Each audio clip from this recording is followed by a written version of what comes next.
भाद्र 23 र 24 गते भएको आन्दोलनमा 14 वर्षको बालकलाई ताकी ताकी गोली हानेर मारियो। त्यही उमेरको जेन्जी हुँ म।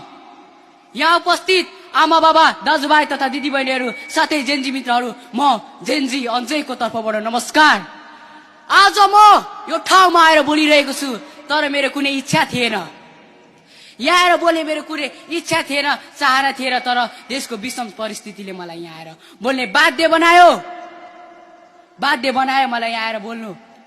त्यसैले आज म यो ठाउँमा आएर उभिएर बोलिरहेको छु केवल परिवर्तनको लागि।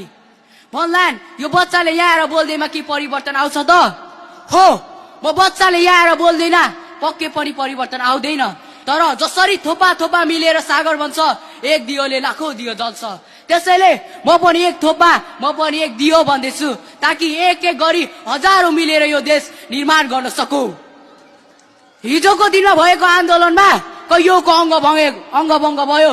एकजना विद्यार्थीले विद्यालय पोसाकमा ज्यानको आहुति दिनु पर्यो।